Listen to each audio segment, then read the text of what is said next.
You get young black men from Detroit, Pittsburgh, New York, Chicago.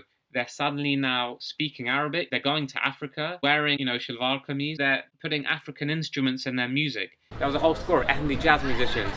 And what was different about them? They were intelligent. They were readers. They shifted the landscape. They created a whole new genre of music called Bebop. Not one of them doing it. There's a whole list of them doing it. What I'm trying to get at to you is there were so many Malcolm X's. When we talk about Islam coming to America, it was actually first brought by an Indian missionary, or Mufti Muhammad Sadiq. That later went on to reverberate throughout music, throughout culture, throughout fashion, throughout literature, throughout the intelligentsia. And that happened over the span of 100 years, and it's still happening now. The 1953 article says there's at least 200 of these musicians. There were hordes and hordes of them. There's significant evidence to suggest that a lot of these musical intonations started in West Africa, where the Muslims in West Africa, music and inflections were part of their worship. Slavery occurred, those same things, including the azan, was the things that Americans heard and the slaves retained in America. Musical heritage and DNA is already there within the African American psyche. When it comes to bebop specifically, commercial jazz was at a high point. This was an avant-garde, meaning left-wing art form, and it was there to reclaim jazz from the commercialized swing bands. In the 40s, these missionaries that are in America now, Sufi Bengali Ghulam Yassin, they're actively preaching to African Americans because they're taking up the message. Of them, the pivotal ones are Talib Dowd and Blakey. Ahmadi mission kept sending missionaries. It was the only Islamic mission and the first Islamic mission. It had mosques all across the country, multiracial congregations all across the country. Only community to do that. These two individuals were particularly pivotal in Detroit, Chicago, New York, and Philadelphia, all the centers of where the musicians came in. They're actively preaching to African Americans because they're taking up the message. And that comes from bebop, that comes from the jazz musicians that took on Islam, that took on the mantle of Ahmadi Islam. They then reshaped New York, they reshaped their own works, they reshaped the world in fact.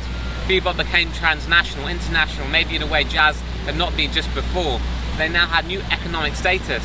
They had worldwide status as Muslims. Blakey, and let's go through these individuals. Blakey, I believe originally from Pittsburgh, he goes to Africa in the 40s, probably one of the first ones to do it. He becomes a Muslim. He then starts study circles within Harlem, where young black men, Ahmadi Muslim men, from what Mufti Sadiq established in the 20s. Blakey, incredible man, he then brings so many of these people in, and then even the messengers that he formed, so many of them were Ahmadi Muslims. Now, this started in Harlem, but it was really not limited to there. Ahmad Jamal. So he became Muslim because of Idris Suleiman. He introduced him to Ahmadi Islam. Ahmad Jamal said, I found my heritage. He said this in the 50s. I found my heritage. I found my original roots. The same message Mufti Sadiq was preaching in the 1920s because that was the message that Ahmadis gave. They said Islam is a traditional black religion. Become Muslim. So Ahmad Jamal, he then goes on to go to Cairo. He sets up the Alhambra Dinner Club in Chicago.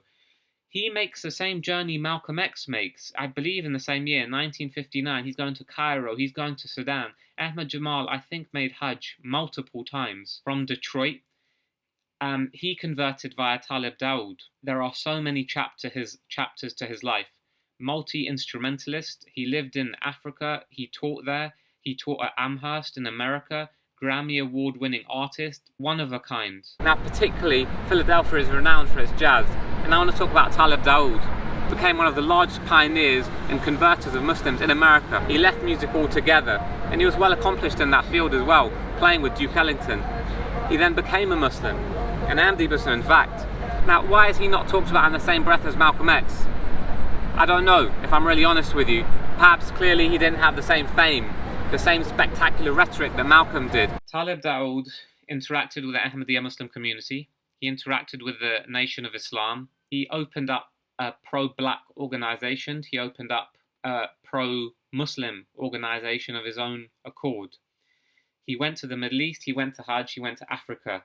I could be talking to you about Malcolm X, all of those same things. There are differences. Talib Dowd became an Ahmadi Muslim. Malcolm X was introduced to the Ahmadi Muslim message several times. He chose not to go down that path. What I'm trying to get at to you is there were so many Malcolm X's. To be clear, Talib Dowd didn't just focus on pushing Islam to itself as well. He also married Aliyah Rabia, or better known as Dakota Staten. She was a popular singer, a string of hits which hit the charts.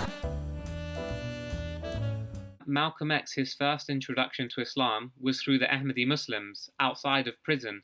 In prison, it was also Ahmadi Muslims. In his biography, he says it was Omar Khalil. His name was not Omar Khalil, his name was Abdul Hamid, and he was an Ahmadi Muslim in Boston.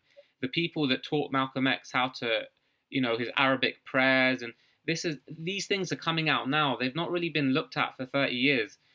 But even Malcolm X and Malcolm Jarvis, who was within prison with him, they were both interested in jazz music. So even that, their first introduction to Islam comes through the Ahmadi Muslim mission. Part of it is through the jazz mission, right? We're talking about predominantly young black men. Well, what about young black women? Talib Dowd married Dakota Staten. She took the Islamic name Aliyah Rabia. Article on article saying, I'm a Muslim, I'm proud of it. What about Etta James? Member of the Nation of Islam, she then became an Ahmadi Muslim. By her own words, she said, it was too difficult for me. I was with James Brown, we're drinking, we're partying.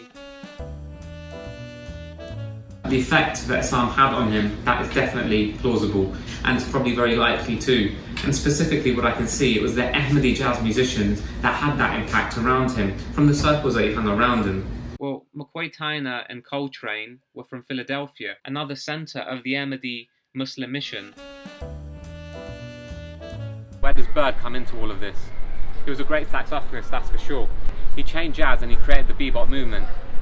He was one of the leaders in the field, and he's still remembered to this day in and around the East Village. So what does that have to do with Islam and Mufti Muhammad Sadiq?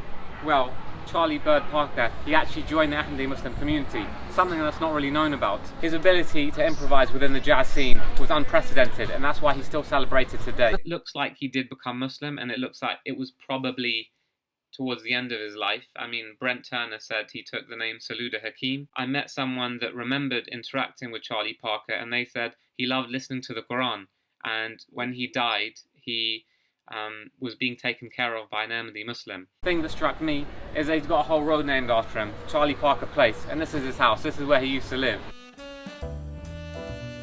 Someone who was surrounded by Ahmadi Muslims, he was even pictured praying like this. But he said, I was so ashamed of that because I wasn't a Muslim and I only did it because it was popular. And he said, I could not become a Muslim. But he had so much respect. He himself said they were financially better off. Ahmad Jamal once earned £300,000 in a year, dollars in a year. He even recognized that they may not have identified as black, but they identified as Muslim, and it gave them a new access, new network around the globe. So suddenly these people can go to Nigeria, like Yusuf Lateef. Their lives are a lot more fascinating because, they're Muslim, they're black, they're traveling around the world, they're educated, they win Grammys. Now, Ahmadi Islam is what separates everyone else. It's what made Yusuf Lateef, Ahmad Jamal, it's what Dizzy Gillespie was impressed with, it's what Coltrane was impressed with.